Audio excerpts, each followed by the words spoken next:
The snowy scenery is still unchanged, and Liezi looks at the scene, thinking, is this what my mom meant by signing me up for the winter photography class? He wanted to speak, but Xuejin pulled out a recorder, silencing Liezi, who thought, if only I had it for my reports. All the consequences of Xuejin's actions fell on Liezi, and Manager Ju called him over, switching to full-on lecture mode, feeling like he was the vice president of the Xuejin Complaint Alliance.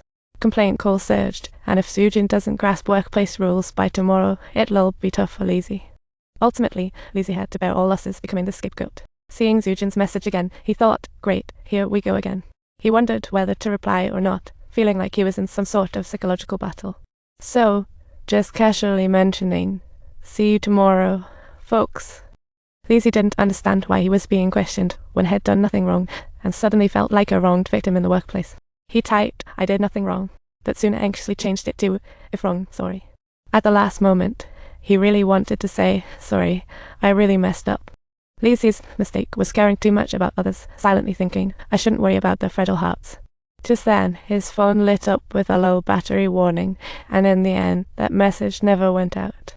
By the next morning, Liezi still hadn't recalled it, and Xuejin predictably approached him, like an accurate weather forecast.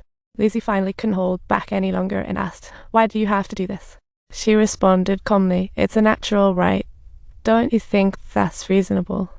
Liezi felt as if he had been dragged into a conspiracy. I can't work just because of someone else's mistakes. At this moment, Xuejin didn't care. Liezi felt indignant, like a lead character in a drama being blamed as a scapegoat. His complaint was directly handed to Manager Ju, feeling like he had activated invincible mode, while no one knew the truth. Manager Ju smiled and began to speak, and Liezi could only confide in Ji-mei and Miss Woolley about these matters, trying to find a solution, but in such situations, even they were at a loss, as there were similar people in Woolley's department. The typical conclusion was resignation, inevitably prompting Ji-mei to utter a sigh. Is it really to part ways?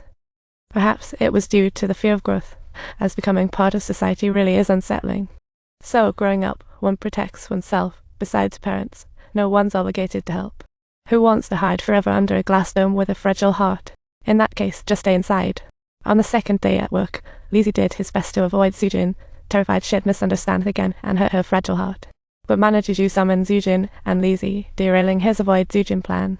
The company prepared a family gathering, each department in charge of a booth, like a great escape. Xuejin and Liezi were in charge of the accounting booth, and inside, Liezi thought, alright, this is so unfair. After hearing this, Liezi felt like he'd been struck by lightning. For the next few days, he was restless, unsure how to communicate with Xuejin. In the end, he took on all the work himself, thinking, is this just a movie plot? Xuejin watched all this unfold and unhesitatingly approached Xuejin, but before he could say anything, she preemptively spoke, as if giving a precautionary warning. Xuejin nonchalantly replied, this isn't work-related.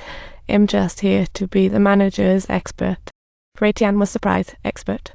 What strange things am I saying? Do you think I should help you just because you're the senior?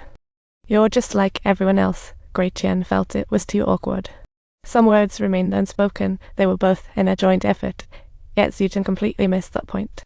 The same inquiry letter was sent to Xuejin's phone, and it was then he realized what a headache this was. A group of people decided to tackle this hassle, trying to seem more professional. After all, whether it was Jiao-chan's cute antics or Manager Ju's hidden daggers in smiles, the outcome was like going to the market for fish. They also received warning letters, and no one could handle Xuejin. Xuejin was like a prickly hedgehog, leaving everyone clueless about how to approach her. That day, Liezi watched Aunt Hippo chatting with Xuejin, thinking, this is truly a comedy show. At that moment, he wondered how to deal with it. The company's products came later. We still need proof of identity. Aunt Hippo looked like a child, patiently asking Xuejin questions, almost as if she was conducting an early education session. For every right answer from Xuejin, Aunt Hippo praised her, instantly becoming her fan.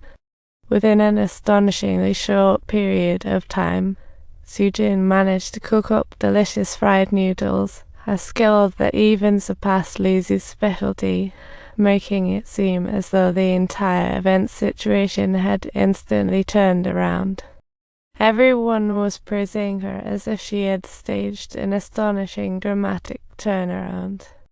But Liezi was struggling, having put in all the hard work for the entire event, and no one knew of his contributions. This is just an animation. In reality, no one cuddles like Aunt Hippo does. Life is just life. If you enjoyed our story, please remember to subscribe.